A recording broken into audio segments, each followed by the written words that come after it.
to Wrecsam News. I'm Councillor Carrie Harper, and today I'm talking to Plaid Cymru Councillor Andy Gallanders, who is the Councillor for Wrcsam ward. And Andy, your ward is facing a development application or a series of development applications that are going to really impact, isn't it, in terms of housing, and it's all linked into the whole LDP saga, which we've talked about loads on this. Your residents have had some letters, haven't they, about the latest application for 900. So do we want to start with that then? Yeah, so the 900 actually isn't in my ward, but obviously it's adjacent, so it affects residents of Fairways directly and Goulburn Estate.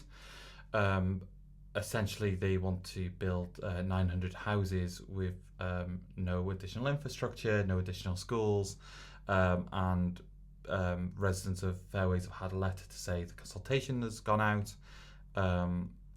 And yeah, that's where we are right now, and we're trying to fight all the different of opinions regarding the housing.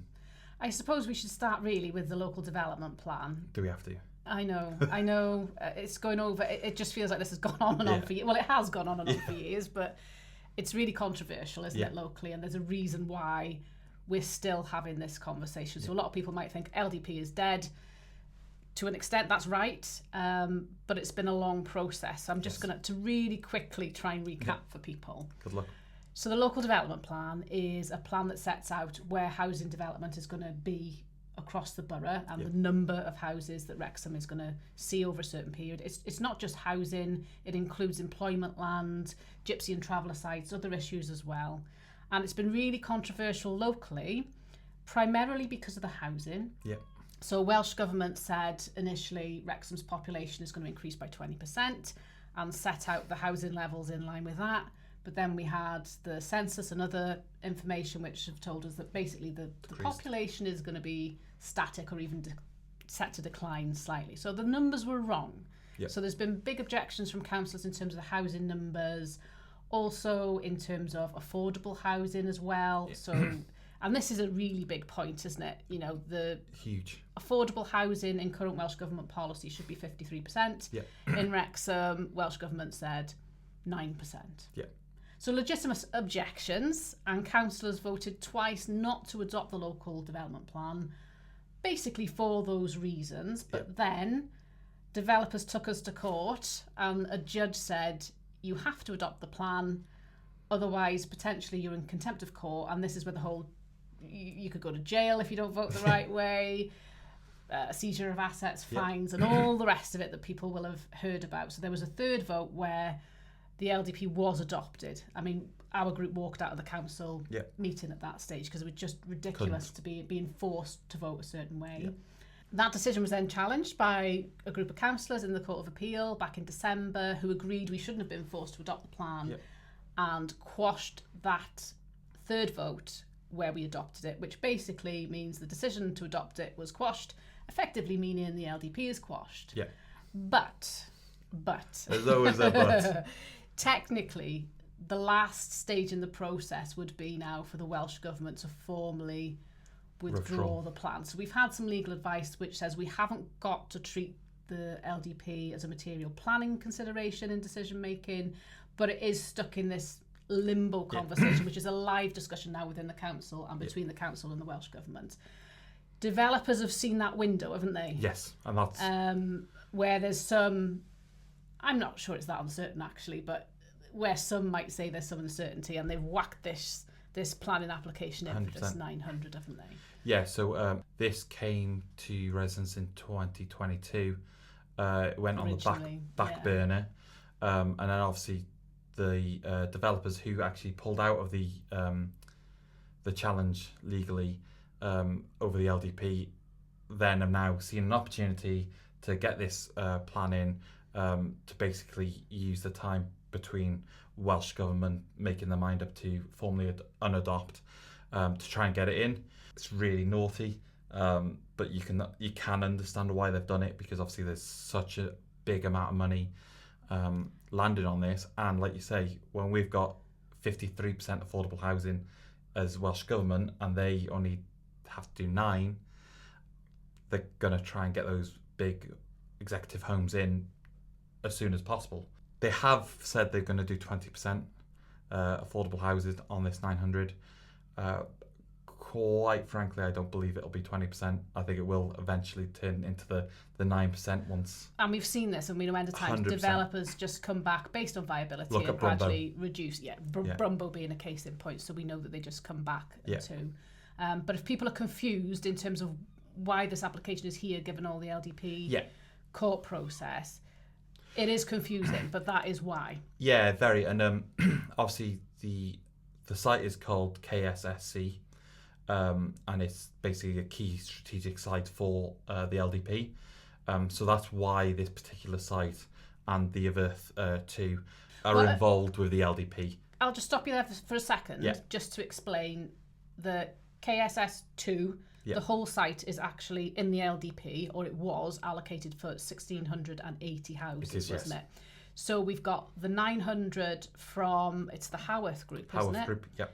And there's also an application that's been sat at appeal for a couple of years actually now, for 600, and it's Blore and Barrett Homes. Blore and Barrett, and that's to the north of the site. Yeah. So that gives us 1,500. Yeah. And there's a bit of a question mark. There's a question mark right in the middle. Yeah. For roughly 150, 180 housing. The big element is the 600 are doing a road, the 900 are doing a road, but they link up with the 150 right in the middle, and without that link the road doesn't go anywhere other than into the estate and back out to the estate, which then puts pressure on Kevin Road, Greyhound Roundabout, Holt Road, and obviously Llanapolth Roundabout as well. Planning have to look at everything objectively and on its own merit. Arguably KSSC, Key Strategic Site, is actually one big planning application. Of course it is. Because it actually relies on, the road, the potential for a primary school, even though no one's put the land up for where the school's going to be. So there's loads of actual question marks regarding, who's responsible for it. And again, this is what happened with Brumbo, isn't it? Where the book gets passed and, before you know it, you've got a big development with literally no infrastructure. Not that you can get much out of them in any case. And cost rises, so then they have to lower affordable housing, which again, affordable housing is just, quite frankly, a joke. Because it's a nonsense anyway, isn't it? It's a nonsense concept, because it's only 30% less than market value. Well, if you're housing at 400,000, that's still not affordable. Of course it is. No. And obviously people think that affordable housing means that their child, their grandchildren will be able to get out of their houses and onto the property ladder. These houses are going to start at 200,000 plus. It can sometimes be housing associations, so sometimes it's genuinely affordable, but this term's tossed around, and as you say, 30% off market value when you've got 3 and 4 bed exec homes. That really doesn't get anybody on the housing ladder, does it? No. I mean, I'm just trying to imagine. I don't live far from there. Yeah, it's going to be a mess. And neither do you. I'm thinking of the Greyhound Roundabout with 1,680 houses. Yeah. I can't imagine. I mean, because this is a school route as well. You know, lots of children walking to school every morning. You've got Morgan Llwyd down one way, the other direction. You've got, Rosnesny, you've got Boris, you've got Llanapolth as well now, New Welsh Medium. So it's a really busy walking route. Yeah. And it's already at capacity now. Yeah, so they've said that they're going to make alterations to the Greyhound Roundabout by taking a slither off the Holt Road to Kevin Road element, which quite frankly, yes you can do. There is space to be able to do that, but that won't touch the sides of the capacity that's... So in 2019, Wrecsam County Borough Council's highways allocated Greyhound Roundabout as at capacity. Since then, we've added 74 houses on Dean Road playing field. We're going to potentially add 900, 600, and then potentially 150 all onto the same roundabout, because there's no other route out or a way around that area of the ward without going via the roundabout. It's just not sustainable, is it? And I remember with all the conversations we were having about the local development plan and infrastructure, the Health Board acknowledged if you have all this development, you will need additional GPs. Yes. Right? Nobody's explained how they're going to be funded. There's no plan to actually fund them. I'm in Borough surgery. Anybody who's in that surgery will be well aware what the last few years have been like. You know, getting in to see a GP for existing patients has been very, very difficult, and just to be polite about it. And obviously healthcare isn't a material planning matter, right? So as an authority, we can't say you have to build a GP there. It's not in our gift. That's Betsy, right? So there's that confusion on people. And to be honest, I'll be totally blunt. Until I became councillor, I always said, oh, more houses means more GPs, crack on, build them. But the reality is, it doesn't happen. But it's supposed to be a strategic plan. Yes. So it should be, you know, even if health is reserved for the health board, even if, you know, there are other elements that other organisations will deliver, it's strategic. So it should be addressing these questions. And this is one of the biggest issues I've had with Welsh Government through the whole process is where's the infrastructure? So where's the extra, the hospital, the GPs? They're not answering that question, So if you just take slightly onto the 600 houses here, Betsy didn't even consult, didn't even put an objection in. So you're going to have an extra 600 houses, and the health board themselves aren't even trying to get any money out of the developers to improve services. That's just balmy. Like they're letting the people of Rosenestney and whole Wrexham down because there's an opportunity for a big pot of money to improve the lives of Wrexham's health, and they're just not doing it. And it's just, to me, it's absolutely crazy. And it is, in the sense that they've already acknowledged there'll be a need for extra GPs. So they've said that. Yeah.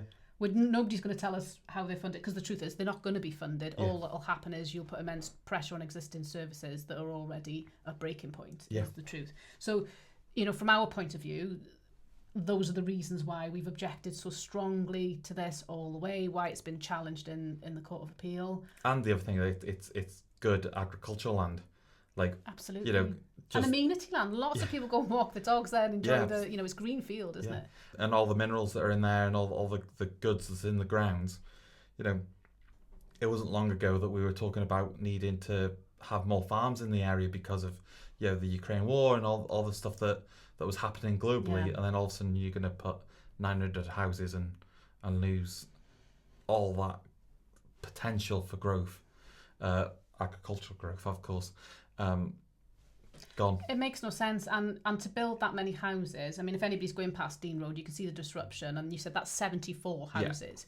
1,680, it's going to take years to build. About a decade. Yeah, about a decade at least, and then you can imagine the dust and the noise and the disruption just while it's being built that everybody have to put up with. It's just, we haven't seen development of that scale, because it's a new village. It's huge, isn't it? Yeah, it absolutely. I think the other big thing is actually, which is difficult for us as local representatives, is whilst the member for Holt is a great member, it's so far out of the ward that actually it won't affect his residents, so he won't be seeing the same. It's technically in Holt ward, isn't it? Yeah, so he won't be seeing the type of objections that we're seeing, because it is literally on our doorstep, whereas Holt's a good, even 2-3 miles away. The village is, you know, they're not even gonna see the development. Never mind hear it or have to put up with the dust, the everything,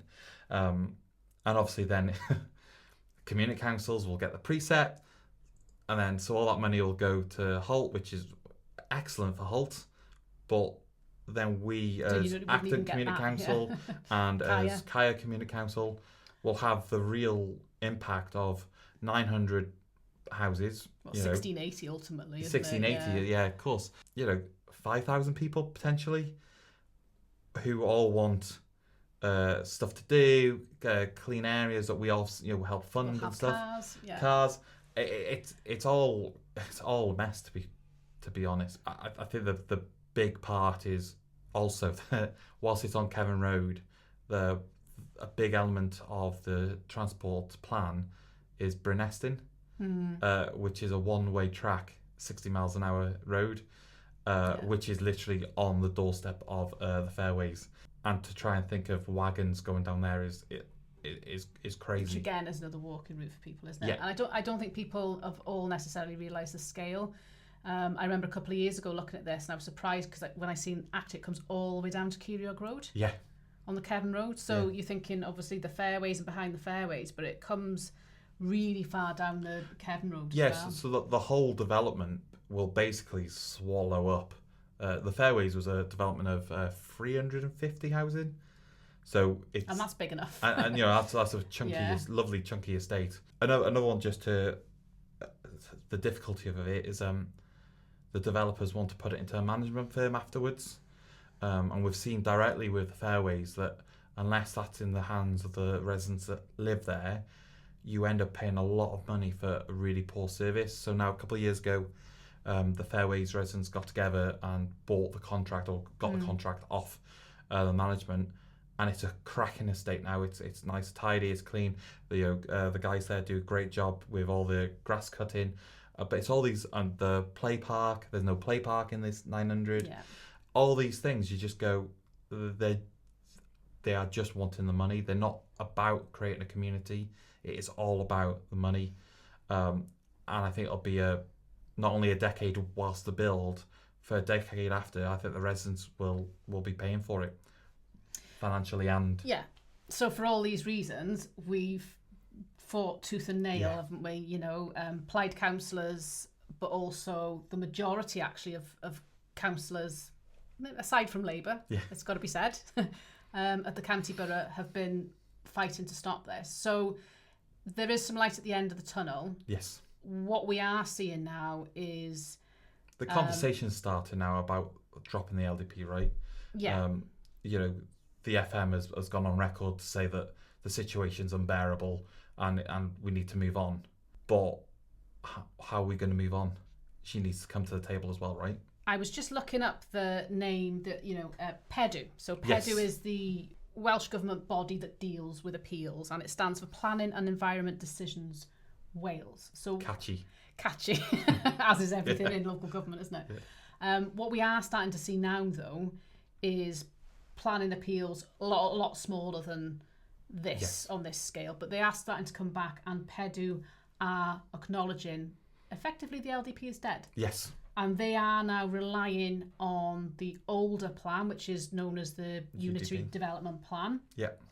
And they're relying on Future Wales, which is the most up-to-date strategy from Welsh Government. So there's a bit of a precedent being set there that in terms of Welsh Government planning appeals, that they are not looking at the material, that the LDP is a material planning consideration. So there's an acknowledgement there that it's been rejected democratically, locally, and that decision has been upheld, obviously, through the court. So that's really encouraging, because 100%. What that's pointing to, along with the comments, as you mentioned, from Eluned Morgan recently, looking to move beyond this. We have got a Senedd election happening next year, which might be focusing minds just a little bit, points to the fact that the message is starting to be accepted now. So I think we can be quite positive, genuinely, about sorting this out once and for all. So what needs to happen next?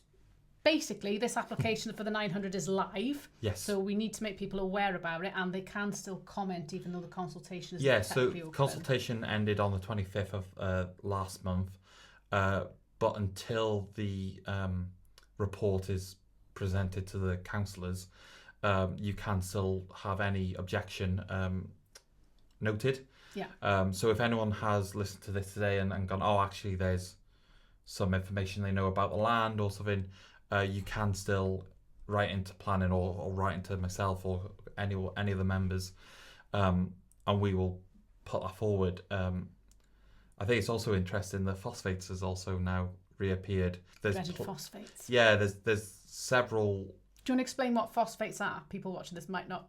Yeah, so it's the phosphates, let me get this right, is basically the waste that the River Dee can cope with or not cope with.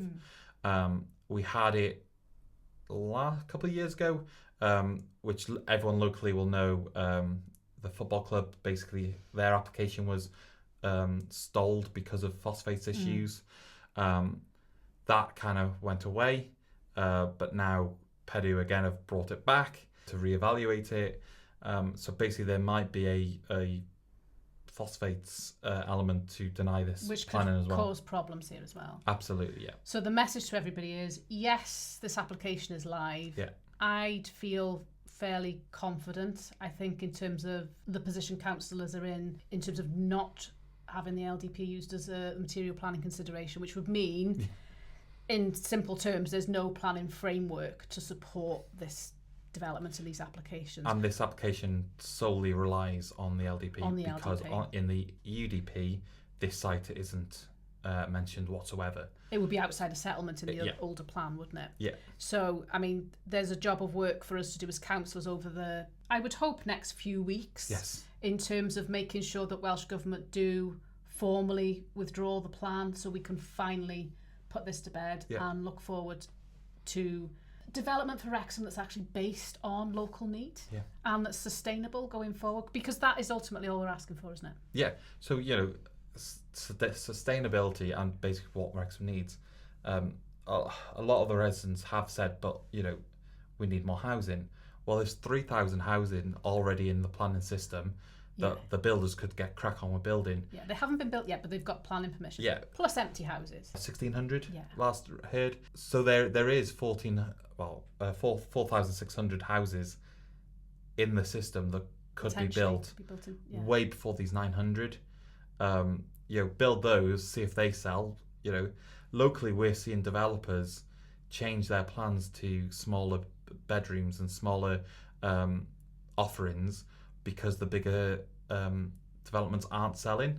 It seems a bit crazy to me that we're still going for these 3, 4, 5 bedroom houses when locally we need 1 and 2 bedroom houses, flats, bungalows. That's what the evidence says, isn't it? That's what we need. So can we get those built first? It's not too much to ask, is it? A plan for Wrexham would be a great idea. Yeah. People can keep an eye on this over the next few weeks, but hopefully we are at the final hurdle with Wrexham's local development plan. Hopefully, yeah. Okay, diolch Andy. No, thank you.